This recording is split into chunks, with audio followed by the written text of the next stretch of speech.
Sebuah truk box memuat barang campuran terjun hingga terbalik di tepi sungai di Maros, Sulawesi Selatan. Tim SAR gabungan akhirnya menemukan korban tenggelam di dermaga Muara Baru Penjaringan, Jakarta Utara.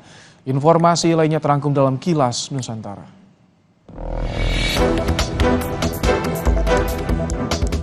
Akibat pengemudi hilang kendali, truk box mengalami kecelakaan tunggal di Jalan Trans Sulawesi, tepatnya di Kecamatan Mandai, Kabupaten Maros, Sulawesi Selatan. Truk box bermuatan 5 ton barang campuran ini terjun ke tepi sungai di bawah jembatan. Akibat kejadian ini, sejumlah muatan berserakan di lokasi. Supir dan pengemudi berhasil selamat. Tim SAR gabungan menemukan anak yang tenggelam di dermaga Muara Baru, Penjaringan, Jakarta Utara. Korban tenggelam pada Jumat lalu saat bermain air bersama rekan-rekannya di dermaga Muara Baru.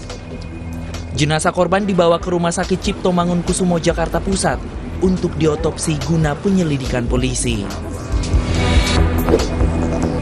Seorang warga diserang seekor buaya muara saat mencari rumput di tepi Sungai Gayau, Lampung Selatan, Lampung. Buaya sempat menggigit di bagian kaki.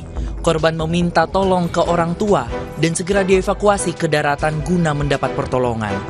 Akibat serangan buaya tersebut, korban mengalami luka di kaki kanannya dan harus mendapat beberapa jahitan. Pemkot Ternate Maluku Utara menetapkan status tanggap darurat bencana banjir bandang. Data BNPB, banjir bandang telah menyebabkan 13 orang dinyatakan tewas.